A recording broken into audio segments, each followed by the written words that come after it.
I am so excited to be here. I just got off the plane this morning. I landed 6:30 this morning from LA, and people are saying, you must be tired, but seeing all of you here has it's like been a dose of extra caffeine or something. I'm so thrilled to be in Australia for my first time. This is my first trip here. So I'm here on a quick 7-day tour, giving 22 talks all throughout here, and then one day down in Melbourne. But I'm particularly excited to be with all of you, knowing that how many of you have been a part of the group studying the Men and Women of Ministry Love group? So many of you have been doing this. Just in the last couple of months, I've had a chance, and I didn't plan this, but I've been visiting a number of different groups around the United States and around the world that have been doing young adults like you or university students. So I was in Manhattan this summer and spoke at their Love and Responsibility conference. I was in Dublin and then met a whole group of people that were studying it there, and then now to be here with you. So this is just a great honor and a joy. Thank you for having me.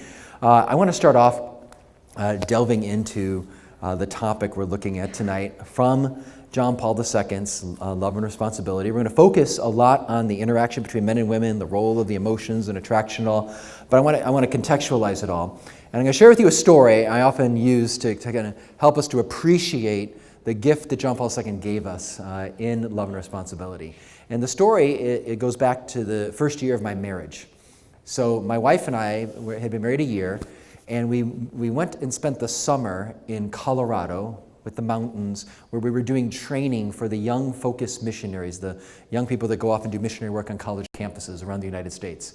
And they were going kayaking one weekend on a big adventure in the Rocky Mountains. And I was so excited because I live in Colorado now, but back then I was living in the flat land of Kansas. So I was so thrilled to go into the mountains and go kayaking. And we got there with the group, and there was a guide who was giving us instructions on how to operate the kayak.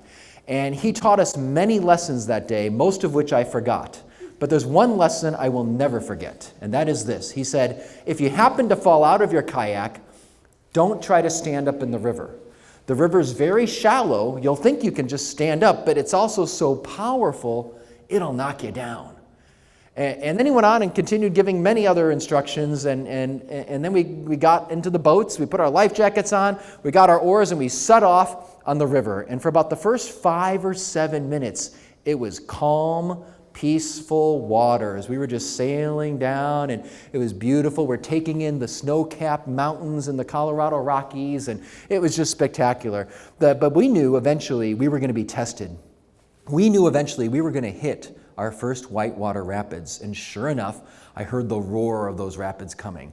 And my heart started pumping, my adrenaline is racing, and we go into the first rapids, and we almost completely capsized on the left side. I corrected and almost overcorrected. We almost tipped over on the right side, and we're just getting soaked with all this water, but we pushed through. We made it to the other side. We conquered those rapids, and we were now on the smooth, peaceful waters again. I was so excited. I turned around to my wife, and I said, "We did it, honey!" And she had a look of horror on her face. She was going like this.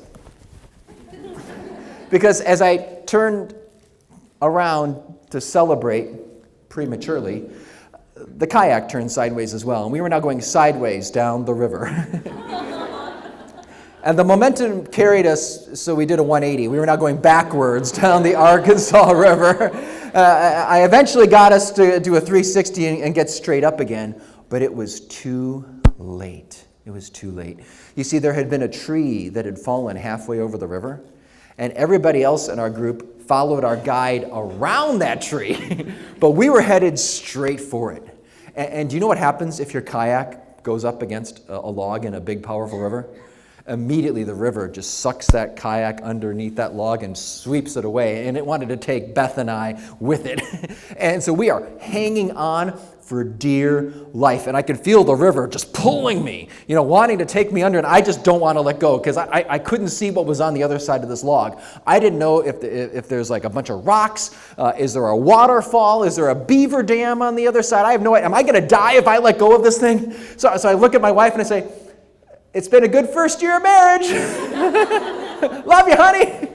And eventually our guide came back and he saw us and he said, "It's okay. There's nothing on the other side. Just let go. We'll find you on the other side." I was like, okay. So we did one of those 1, 2, 3. And we both let go at the same time, and whoosh, the river is just taking us away. I have no control over my body. I'm just choking in all this water, and my rear end is hitting every rock in this river. It's boom, boom, boom, boom. And I didn't like that feeling. So guess what I did? I just tried to stand up.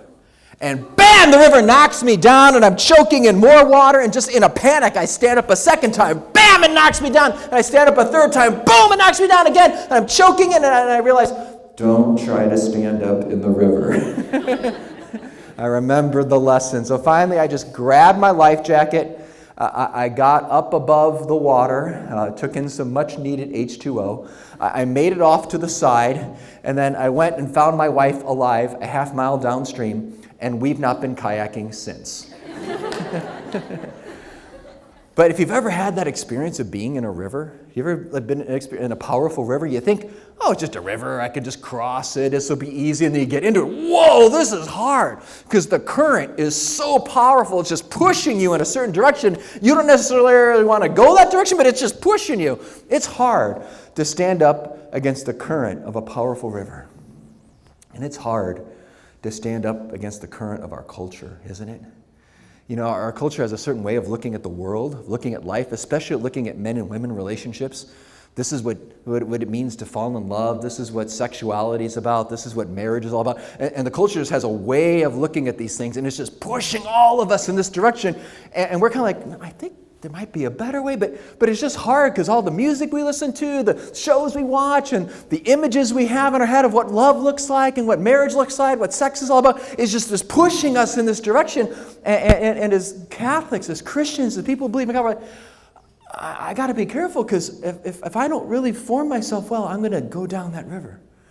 And that's what our culture is doing. You know, ever since the so-called sexual revolution, you know, some over 50 years ago, there was a movement in the United States and all around the Western world especially that said things like this, that said, you know, we should be able to just build relationships however we want. We should be able to use our sexuality however we want. And we shouldn't follow some rules from religion, or don't follow what your church says or what your parents say or what tradition says. We should just be free to express ourselves however we want. And if we're not following these rules, but we're just being authentic and or just being ourselves, things are going to be better. We're going to be happier. We're going to have better dating relationships and better marriages and better families because we'll be being ourselves and not following just some rules from religion. We know now, very clearly, 50 years later, are relationships better than they were back then? Are people happier? Are marriages stronger? I want to be clear, it's not as if before the 1960s things were all just very, perfect. No, there were a lot of problems before, but clearly things are much more challenging today. The sexual revolution never delivered the goods, and we know that now. And let's just take a look at maybe one statistic. I talked about this morning when I was in the diocese here in Sydney with a bunch of the Catholic leaders there. We were talking about the big statistic everyone quotes when they talk about the challenges in marriage. And I know this is the case in the United States, and it's the same here. What's the big statistic? When people want to show, wow, marriage is in a crisis, what's the big statistic they always quote? Divorce. What's the percentage of people getting divorced here in Australia? About 50% roughly, right? Same in the United States, about 50%. Now that's sad. 50% of all marriages ending in divorce. I'm not going to talk about that today. Not because it's not a serious issue, it's just that everybody knows that, everyone talks about that. I want to be clear with you, I have dear friends who've gone through the pain, the heartache of divorce. It's serious. I'm not minimizing this. I want you to know that I've talked with young people like you and university students and young professionals like you all around the world. And I can say, especially from my experience in the United States, many of them who've grown up in broken homes, divorced homes, and they go through high school and early college thinking, oh, it's not a big deal, it doesn't affect me, it's all fine. But then later college years, or maybe their young adult years, they enter into more serious relationships of their own, And then all of a sudden, all these things start coming out that they didn't know were there before. Certain insecurities or fears or defense mechanisms. And there's just, they experience some great wounds from having grown up in a home of divorce. And that's just true. That's just what's out there today. And again, I take this very seriously. It's just that I'm not going to spend time talking about it because everyone talks about that. What I want to talk about with all of you briefly here is what I like to call the other 50%. The other 50%. So if you're in math class, remember the big circle pie diagram in math class? Remember that? Half of that pie diagram is shaded in divorce. What's going on the other side of the equation? That's what I want to talk about with you tonight. How about those marriages that are staying together? How are those marriages doing? Are those marriages thriving? Are those marriages in which husband and wife, feel great closeness with each other? They share emotional intimacy. They feel like they married their best friend. How are those marriages doing? And again, I don't know Australia, but I'll tell you some studies in the United States show these marriages, they're not doing that great, the ones that are staying together. In fact, guess what percentage, at least in the United States, of married couples experience close emotional intimacy with their spouse? They feel like they married their best friend. They've got just great trust with their spouse. What percentage do they feel really close together? What would you guess? It's just a little over 10%, about 12% of all marriages. Now feel the weight of that. Picture the big pie diagram, half shaded in divorce. We're looking on the other half of the equation, and just a little sliver of that pie, 12%, are really thriving, happy marriages. Now, don't get me wrong, the fact that they're staying together is a really good thing. In some cases, very heroic and sacrificial for the sake of the children and amidst many difficulties. So God bless them for that. But can I ask you a question? Is your goal, if you hope to get married, is your goal to simply, I just hope we stay together? Don't we long for something more than that? A great marriage, isn't one that simply just stays together. I mean, imagine if I come back to Australia a few years from now and we meet and you say, oh, Dr. Shree, I remember you talked about your wife, Beth. How are things going? How's your relationship? How's your marriage going? And I said, oh, Beth and I, we have an amazing marriage. We haven't divorced yet. I mean, again, I hope that doesn't happen, but we long for something more. A great marriage isn't one that simply stays together. A great marriage is one in which we can look each other in the eye, husband and wife, 10, 20, 30 years in our marriage and say, I love you more now, today, than I did when we were first married. A great marriage is one that grows in trust, grows in closeness, grows in intimacy, grows in love, not just merely stays together. That's what we all long for ultimately. Now, this isn't just about marriage. It's also about, I think it's important to see just for single people, that in our day and age, many people have been swept away by the culture, the current of the culture. And it's heartbreaking what people have gone through. And I've talked to so many of young adults like you, and the fears and the hurts that many have experienced, the disillusionment they have about, can I ever even find authentic love? Many people are like, marriage, why bother? No one really loves me as a person. That can't be true. The best I can hope for is, for someone, some guy to hang out with me if I'm a girl. So some guy to hang out with me, or to have a girlfriend, just have someone to be with me for a little while. I remember one young adult put it this way. I remember she said, if I can have a guy with me for about 18 months, if my relationship lasts longer than my commitment to my cell phone carrier, I feel like I'm doing pretty well. The United States, about 18 months is how long you commit to a certain cell phone company. But the idea here, I think, is crucial. I'm going to share with you a story about a friend of mine I used to work with. Before I was ever in the world of theology, I worked in the corporate world for a while. And I had a friend that I worked with, and she had a lot of ups and downs in her relationships with guys. And then I left the company, she eventually left the company, but we kept in touch. And then I got married. She sent us a present, so I thought I'd give her a call and thank her for the present. I wanted to find out where she was, and she just told me she moved to this new city. And I asked her, why did you move there? She says, that's where my boyfriend is, and so we just moved in together. And I heard that, and I thought, my poor friend. Oh no, here we go again. But I didn't say anything. I just kind of listened. Okay, so tell me about him, and tell me about your new city, tell me about your job, and we're just getting caught up on old friends. But then toward the end of the conversation, I went back to the relationship. And I just asked her a simple question, just a really simple question. I said, so tell me about your relationship with this guy. How's it going? Are you happy? That's all I asked. How's your relationship going? Are you happy? And there was dead silence on the other end of the phone. Just silence. No, for like 15 seconds. That's really awkward conversation, you know? And then after about 15 seconds of just complete silence, I hear her starting to sniffle, and I could tell she's weeping. And then she just starts outright crying.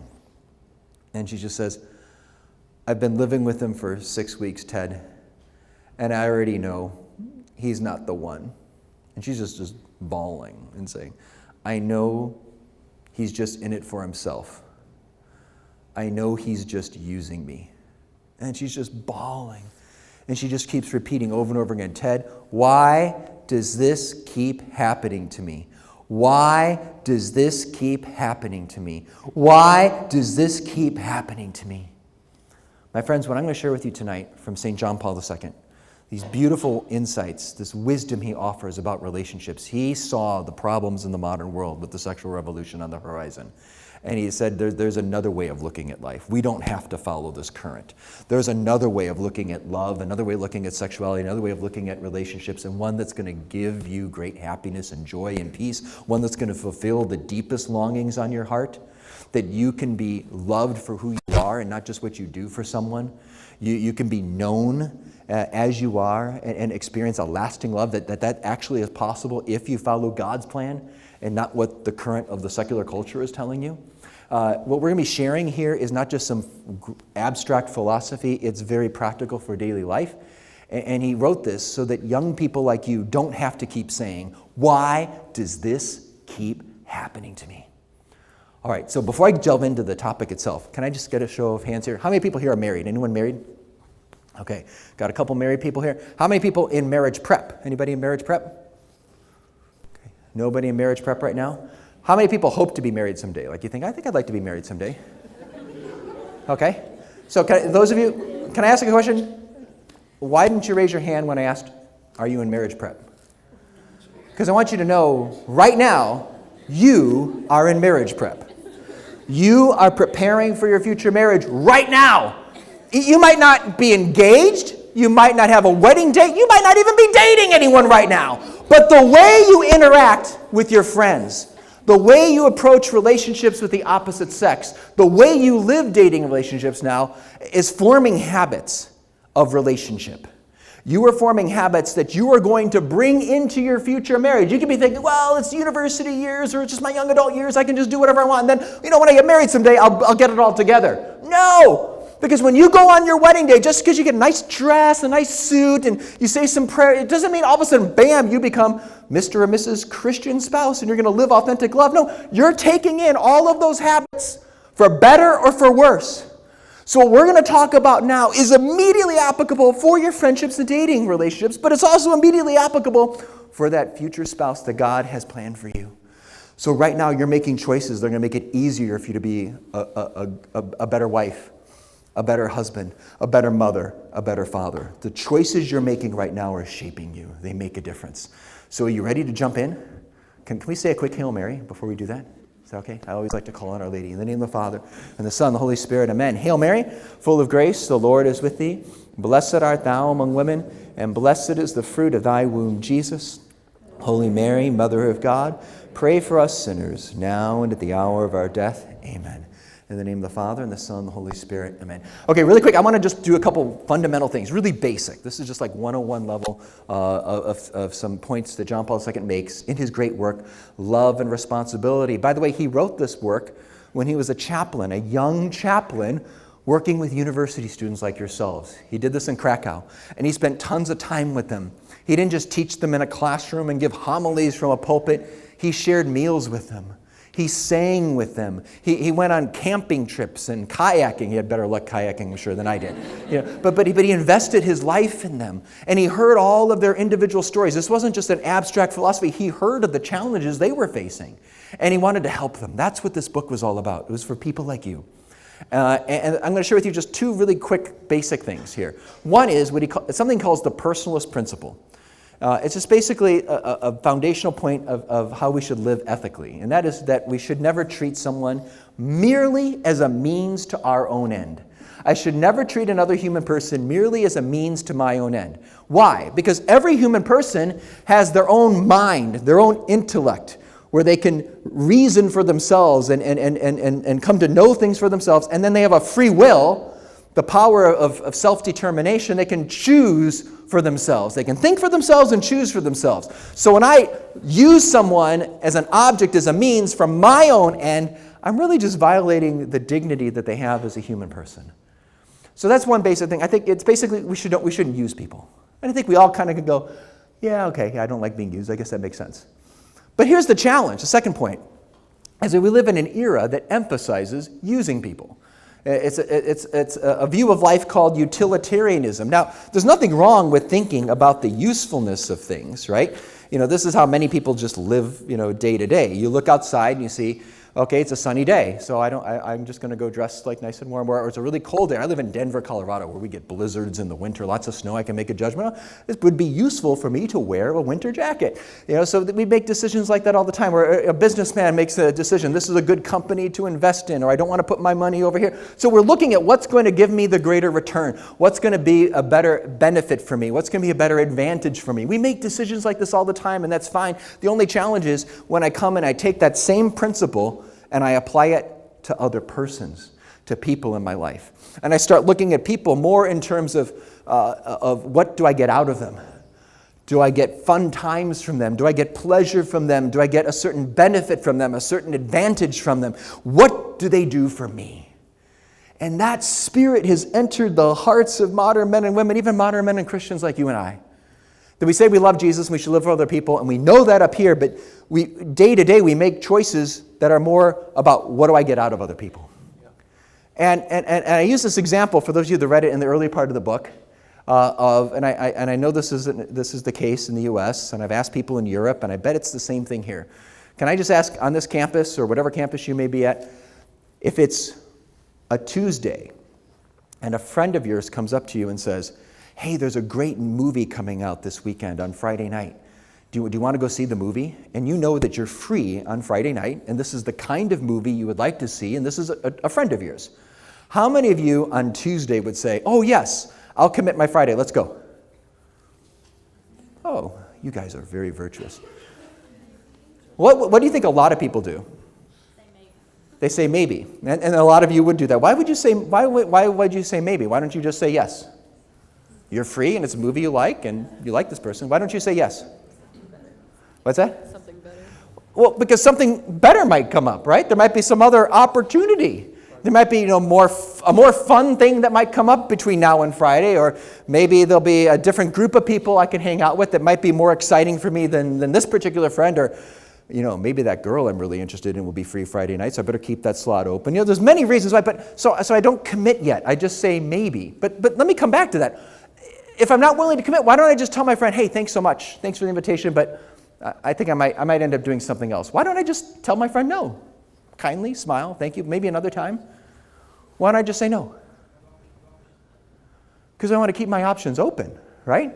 Because who wants to sit home on Friday night all by themselves, right? So I don't want, and if nothing else comes up, then this might be a good possibility for me. But think about what I'm doing with my friend. I'm basically saying to my friend, thank you, my dear friend, for this invitation. It's very kind of you. I'm not willing to commit right now because a better option might come up for me that might be more interesting and fun for me. But I don't want to tell you, my dear friend, no right now because I want to keep you, my dear friend, as a backup. Isn't that what we're doing when we do something? How many of you, honestly, have you ever done something like that? I've done something like that. That's what JB2 is going after. I mean, I'm just talking about a Friday night. I'm not talking about lifelong commitment here. Just one evening. We can't even do that today because we always are looking out for what's interesting, what's fun for me. And then we take that and we apply that in our dating relationships. And that's what causes a great disaster. So with that foundation, let's jump in now to the heart of the matter. And this is so fun. I think John Paul II, more than anyone else I've ever read, does such a great job of explaining what's going on in an attraction. When a boy is attracted to a girl is attracted to a boy. That spark of attraction, what's going on? There could be just, a guy, walking down campus and he noticed a beautiful girl walk by. He didn't wake up in the morning and think, I hope I can just find some girl I'm attracted to. It's just like he just happens to see some girl very attractive and bam, there's this initial spark of attraction. It just happened. There could be some girl shows up at the chaplaincy. There's some new guy that shows up that night and they have a conversation and she just leaves and she can't stop thinking about this guy. She didn't plan this. It just kind of happens, right? Or there could be a guy at one of the coffee houses here in Sydney and he's there on a Saturday afternoon. He's reading a book. He's sipping on his cappuccino and reading a book, and then this beautiful girl walks in with her friends. And he's looking down at his book. He's looking up at her. He takes a sip. He looks up at her. He's reading his book. He's looking at her. But it's more than a physical attraction. You see, because he's noticed her here on other Saturday afternoons, which is why he's back here again on this Saturday afternoon. And he's noticed her warm personality, her charm, and she's really funny and joyful. So there's something more than a physical attraction going on. There's something more emotional, something personal related to her personality. These kinds of attractions happen all the time. John Paul II explains what's going on in an attraction. He points out how, while every human person has dignity in and of themselves, we're just made in the image and likeness of God, we are, in the eyes of God, beautiful, absolutely beautiful. When he made us as human beings, what did he say? It is very good. He's delighting in us. So we all have dignity as human persons. And then we also have something he calls sexual values.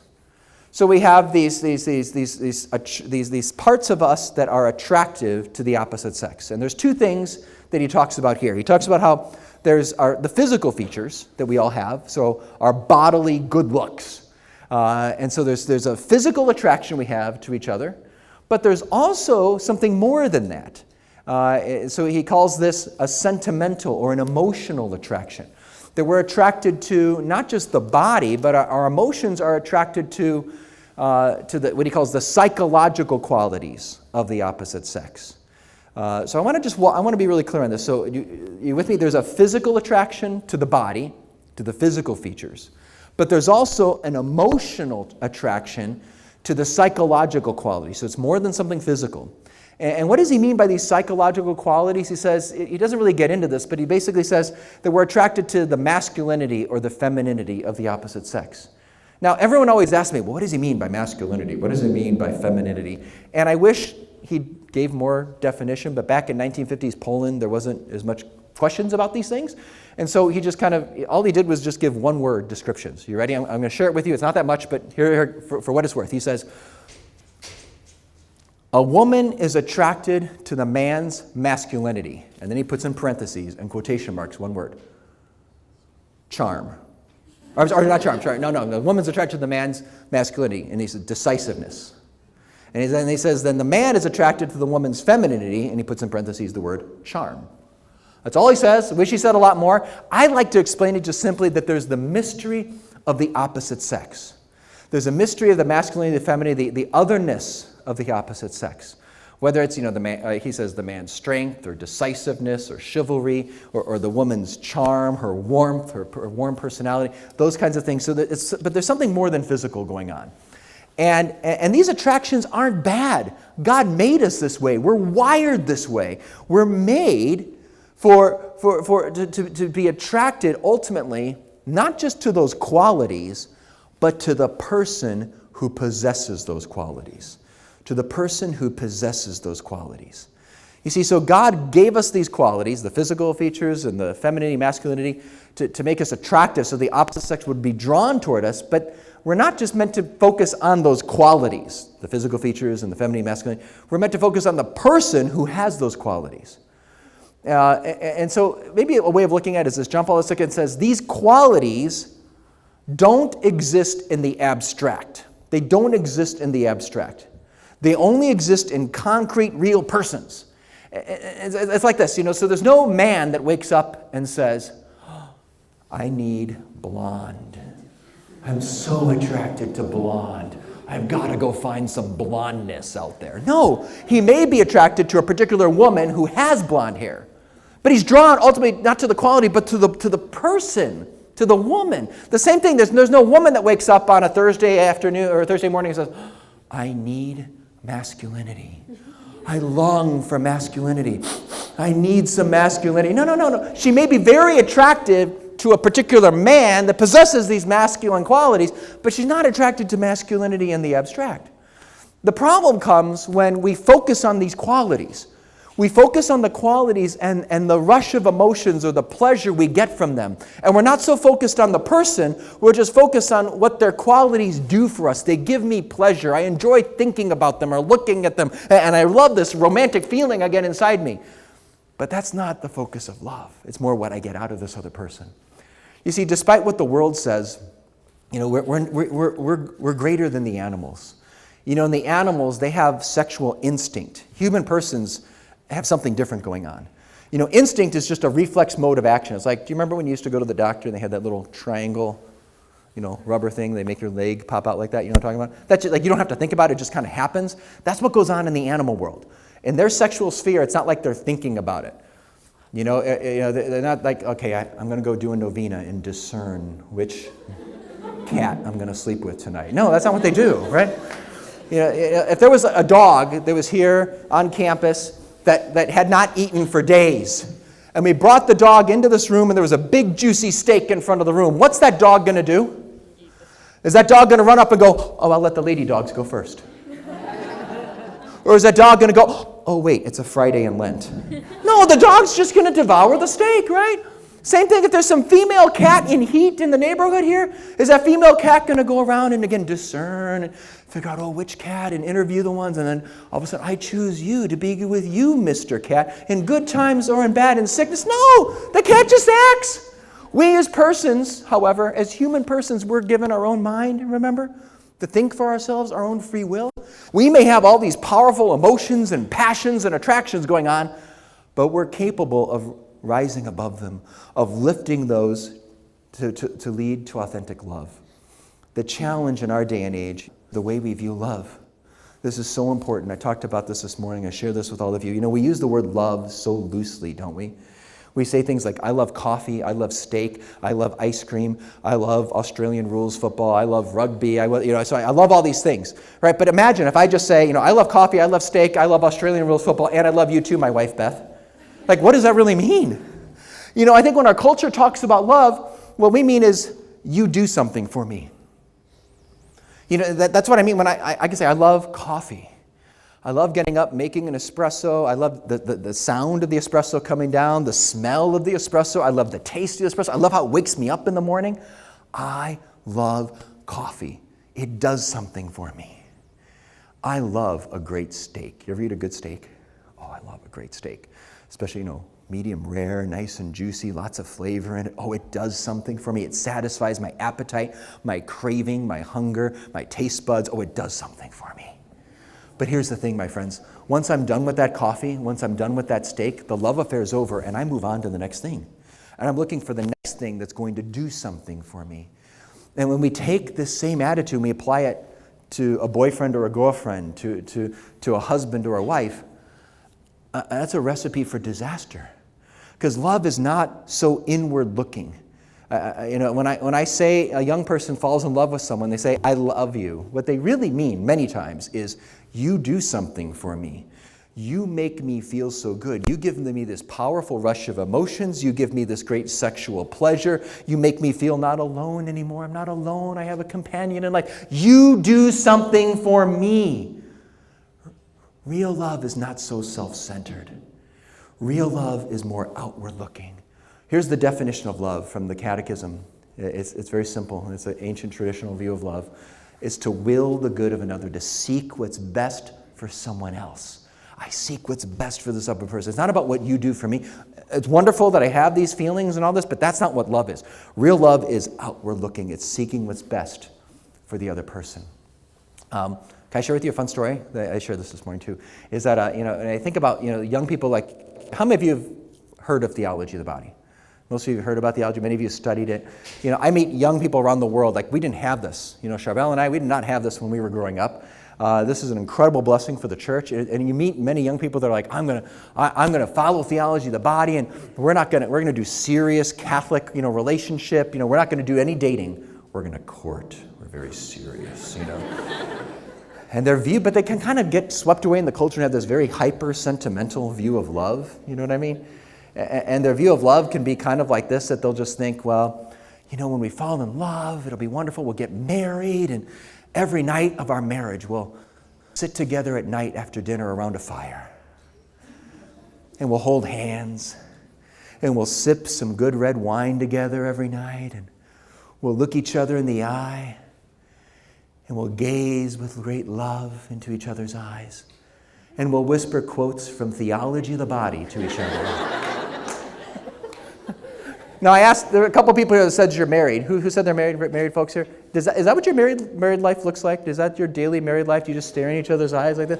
Can I tell you what my married life looks like? This is my married life. I come home from a busy day at work, and the kids are all, making a mess everywhere. My wife's cooking in the kitchen. Okay, let's help Mom clear off the table. Let's help her set the table. Okay, we're going to get the food out here. Okay, everyone sit down. Okay, ready? Bless us, O Lord. Okay, now we're here for the food. We're passing the food out here. Okay, all right, everyone got their food. Okay, oh, you need a drink. Let me go get you a drink. Okay, here's a drink. Oh, you need a drink too. Let me go get a drink for you. Okay. Okay, now we're finally, you need seconds? Well, we haven't had first yet, but that's fine. Okay, here we go. All right, now we're finally ready to take that first bite, and then all of a sudden, some kid spills their cup. Then you know what a kid does when they spill their cup? They go like this. They do go like this. They go. Get a towel! Come on, let's clean up the mess. Okay. All right, so we finally eat. We're going, okay, everyone do their chores. Let's clean up the dishes. Okay, now you got to go practice your piano. Go do your violin. Okay, you need help with your math. Let me help you with your math. Oh, you need me to sign something for your teacher? Okay, let's go. All right, everyone go get a bath. Get your pajamas on. Hey, the baby's naked right now. Could somebody go give the baby a bath? Okay, let's do that. Okay, so, and then now we're getting them all ready. They're all in their pajamas. Everyone go brush your teeth. Got to brush your teeth. Okay, we're going to do a little prayer before we go to bed. Okay, a little prayer. Okay, now children, it's time to go to bed. Mom and Dad had a long day, so good night. You can go upstairs, and everyone stay in your room now. No, that means all of you stay in your room. Stay in your room! Okay, so finally, 10:45 at night, we make it back to the sanctuary of our bedroom. We plop on our beds, and I turn to my wife Beth and I say, "Hey, honey, you doing okay?" Yeah. Hey, are you doing okay? Yeah. Okay. Good night. That's love. Real love is all about the corporal works of mercy in marriage and family life. It really is, because I'm constantly clothing the naked and constantly feeding the hungry and giving drink to the thirsty. And I'm having to go visit those prisoners in time out. There's lots of great works of mercy going on. But real love, my friends, is not sitting here like Hollywood love, where you gaze in each other's eyes. You make me feel so good. That's not what real love is. That's not what real love is. If that's what you think love is, then if once you lose that loving feeling, then whoa, the relationship's over, and you move on to the next thing that's going to give you those feelings. That's how people view love today. No, real love is not like this. God bless us when those moments come. You get to go on a date night with your wife, and these things happen, but that's not the essence of love. Real love is not like this. It's not two people staring in each other's eyes. Real love is more like husband and wife standing shoulder to shoulder and looking outward to serving something bigger than themselves. Do you long for that? Do you long for a love that's going to last the distance of time, that's going to be drawing you together? Because the only way you really will be drawn to this other person is not like this. Because this person will never fulfill everything that you desire. Only God can do that. But God wants to bring you and the spouse that He has in plan for you, if you're called to marriage, to be brought shoulder to shoulder and together to strive to serve something bigger than themselves. Whether that's your local community, whether it's the poor, or whether it's your parish. But if you're blessed with children, it's serving them and laying down your life for them 24/7. And through that process of constantly dying to yourself and serving something outside of you, you find a deeper union, a deeper commitment, a deeper intimacy than you can ever have from Hollywood love. This is what John Paul II is offering us. Now, I want to talk briefly about those two kinds of attraction. What are the two kinds? Do you remember? We're going to go to the... Can we go? Here we go. Two kinds of attraction: sensual, emotional attraction. Okay, can you click to the next one? Whoop. Oh, no. Okay. Whoops. Sorry. Okay, we're just going to stop there. Okay. So I'm going to go over here because this is the sensual attraction, the physical attraction here. again, a lot of speakers talk about this. I don't want to dwell on this that much. The challenge, again, this is good. God made us this way. He made us to be sexually attracted to each other. But when that attraction leads me not to the person that has those physical qualities I'm so interested in, but I'm more attracted just to those qualities themselves and what I get out of them, the pleasure I derive from them. That's when things fall apart, because I start reducing this other person to a mere body, to a body that gives me pleasure, that I get enjoyment from. You know, there's this popular song out there right now that's so sad, but yet I like it in the sense that it's at least that it's honest, because this is where the culture views love. This popular song that says, I'm in love with your body. I'm in love with your body. I love the shape of you. I'm in love with your body. How sad that so many women today grow up thinking, I'm never going to be loved for who I am. I'm just going to be loved for my body. And so they do all these things to try to make their body be really skinny and look a certain way and dress a certain way to draw attention to the body, because that's the best they can hope for. The best they can hope for is I can attract some attention from some guy if I present my body to him in some way, so that he can love the shape of me. But I will never have any guy ever love me. How sad that is in our culture today. And sadly, so many women will make compromises here, because this is just what they think. I remember, I was interviewing, I don't know which edition you all are using, but there's a new edition that just came out about a year and a half ago. And in the new edition of the book, after having so many stories from Europe, from the United States, and actually a number of people from Australia here contacted me as well, I incorporated a lot of stories from young adults like you into the book. So it has everything in the old edition, but there's all these great stories. I remember one young person saying, actually it was actually with a group of people I was interviewing, and a bunch of these women said, all the love stories we watch on TV and that we watch in the movies, they all end up in bed. And I'm a devout Christian, and I know that we're supposed to wait till marriage, but it's hard because that's how all of the love stories end. And I wonder if I'm missing something. That's the culture just sweeping us away. But I'm going to share with you a couple things some of these young women had said on this topic. She said, if I start by giving him what he wants, then maybe he'll eventually love me as a person. That's what some women admitted. They were looking back on their relationships, and they said, well, I compromised here because I thought, well, I'll give in here, but I'm hoping that then he'll love me as a person. And they all admitted it never, ever worked. It never worked. Here's another young woman.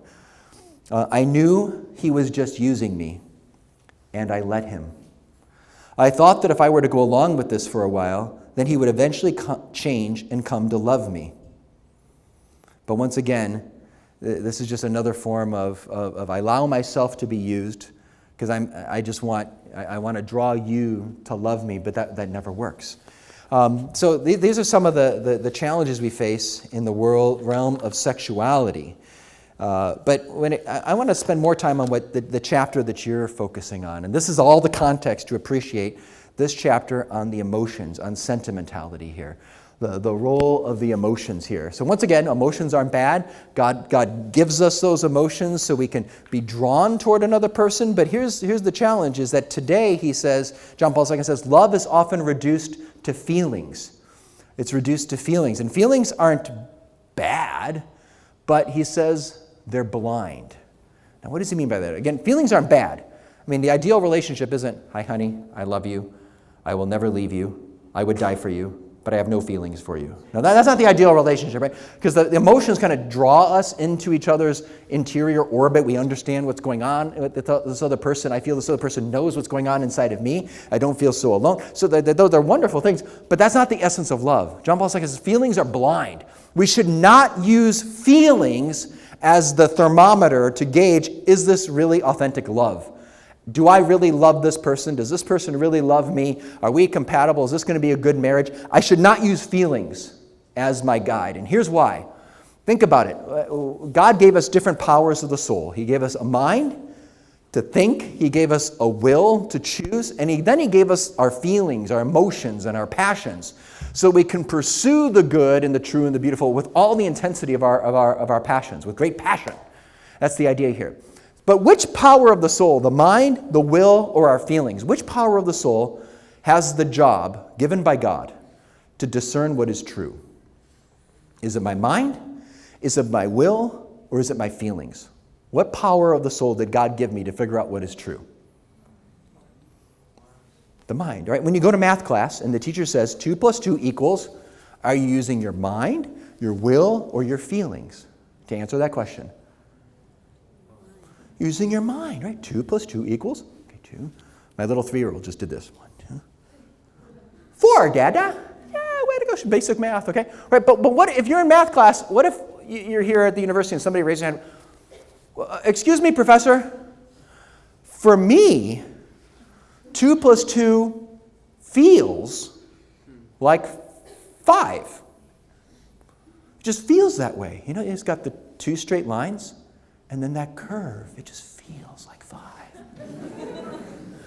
You're sitting there going, okay, we got some crazy person there in the back of class, right? You know, because you don't use your mind figures out what's true. It's not dependent on your feelings. Now, again, nothing wrong with feelings, as I've said, but we should not use our feelings to gauge, is this a good relationship? Is this the kind of relationship that is going to last the test of time? You know, when we're discerning our relationship with someone, we need to bring our mind into the game. We have to be thinking. We have to be asking questions about this other person's character, their virtue. You know, so for example, you know, a young man shouldn't just be thinking, oh, she's so beautiful and she's so good looking. I mean, that's great, you know, but we should be asking some other questions. We should be asking, can this woman carry a lot of weight? And I don't mean just physical weight, although that happens when babies come.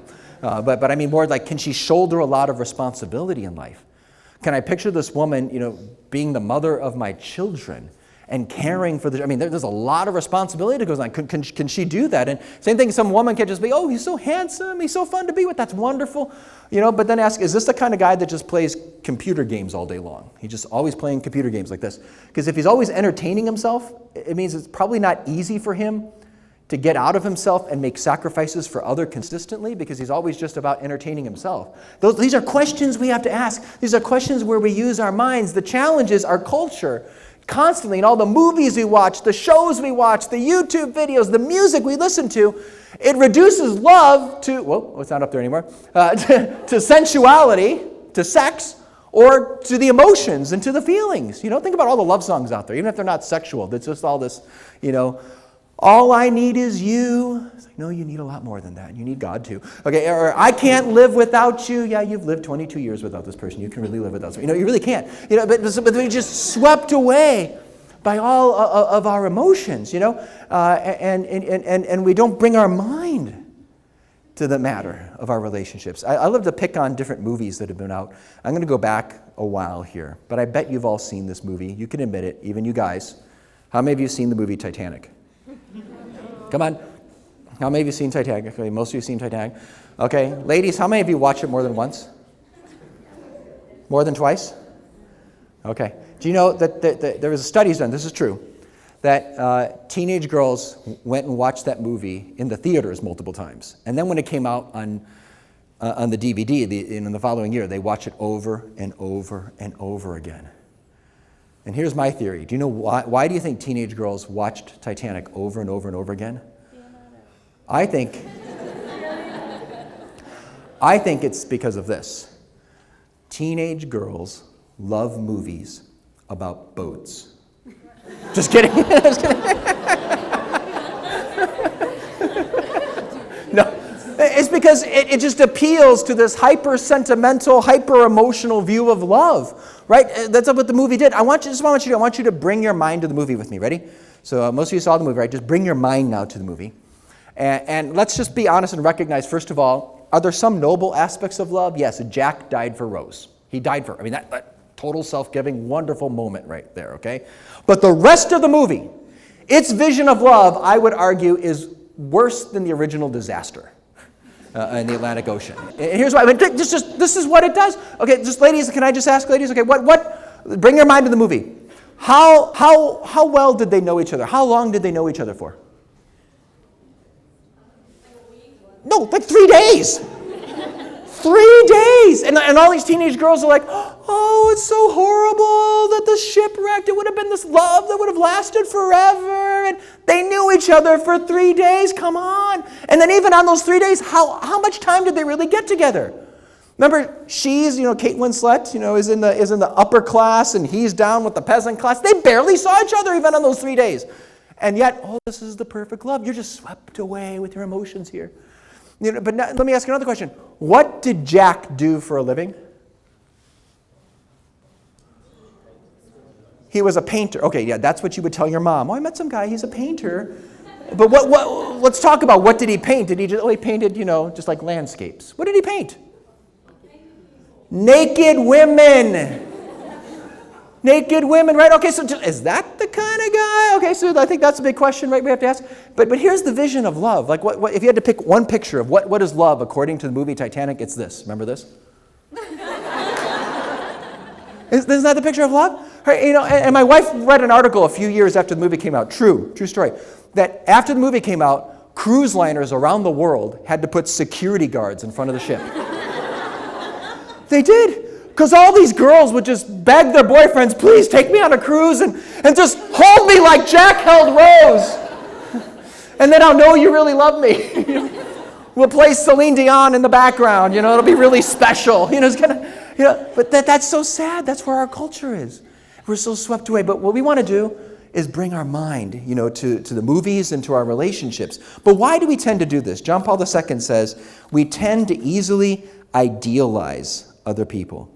We idealize other people. We notice a certain quality in someone, and then we exaggerate their qualities. It's like you meet some great handsome guy, and all of a sudden you make him out to be like Saint Pierre or Blessed Pierre Giorgio.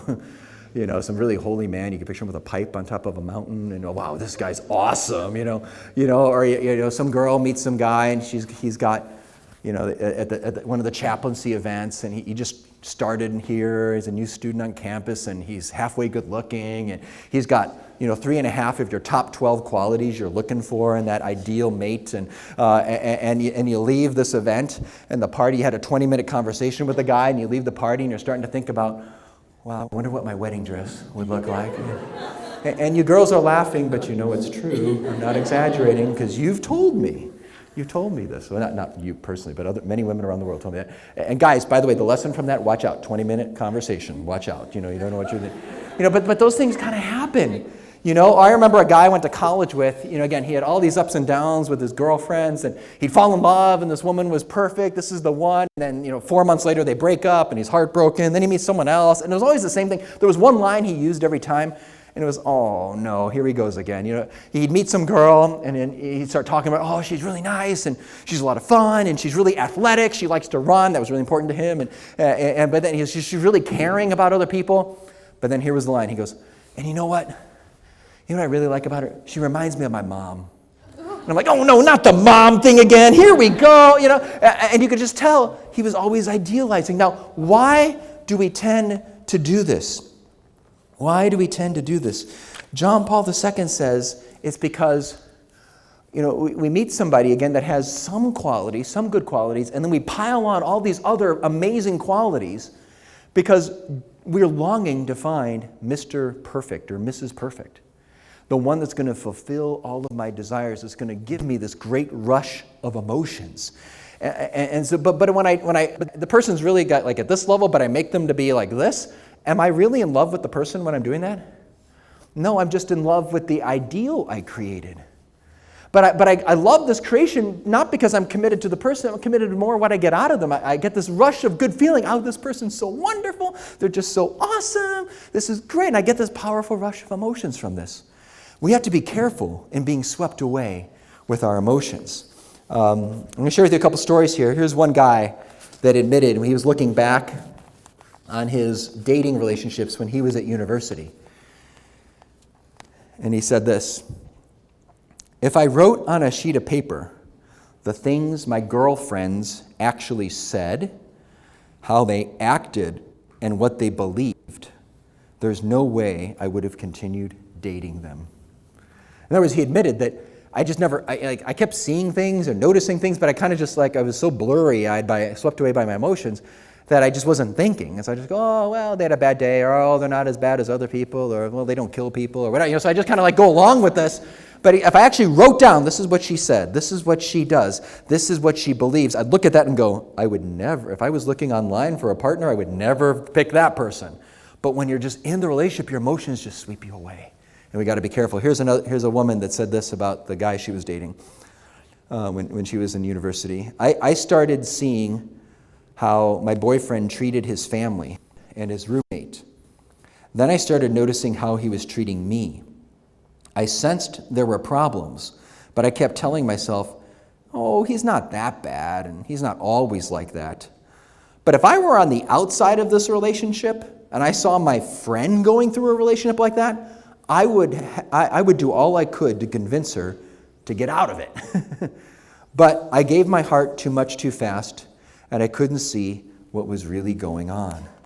So that's what we end up doing, and we end up using people emotionally. I mean, I think when people think, oh, this person is just using me, they're thinking of it sexually, and that certainly can happen in sensuality. But we can also use people emotionally. I pile on all these qualities that they don't really have because I long to find someone that's going to give me this rush of emotions and make me feel so good about the relationship. But I'm not really in love with them. I'm just in love with this ideal I created because of what I get out of that. I'm not really committed to them. And eventually what happens? Eventually you're going to have to face the truth of that person. And then you end up going, wow. I remember I used to teach at a university called Benedictine College in Kansas. I was there for 9 years, and you'd see all these young couples, and they'd fall in love, and they were very Catholic schools. They were really into their faith at the school, and they would go on rosary walks together along the river. They'd study together, and they would go into the chapel, and they'd go to Mass together and hold hands at the Our Father, in that really special kind of way, and it was all into this, and all the first year university students would look at these seniors, going, wow, what an ideal Catholic couple. We hope to have a relationship like that someday. And then all of a sudden, this couple breaks up, hate each other's guts, can never be in the same room together, and all the younger students are going, what happened? And I'm thinking, I know what happened. Idealization happened. They fell in love more in this ideal of the ideal Catholic spouse than they did with the real person in front of them. And then you end up frustrated when they're not fulfilling your emotions anymore. So in closing, what is authentic love? What does it really look like? I would say that the world's view of love, which is I love coffee, I love a steak, I love you, meaning you do something for me. You're beautiful to look at. You give me pleasure. You make me not feel alone. You give me feelings. That view of love is not authentic love. John Paul II, when he says this view of love that's very inward looking, you do something for me, he doesn't call it love. You know what he calls it? That person is just having a psychological experience. Because that's really what's going on. They're just like, oh, I got this rush of emotions, or I got this rush of sensual pleasure here. But it's not love. Real love is outward looking. It's seeking, remember what's love? To will the good of another. To seek what's best for this other person. It's outward looking. And so I give myself to seek what's best for this person in my life. That's the essence of true love.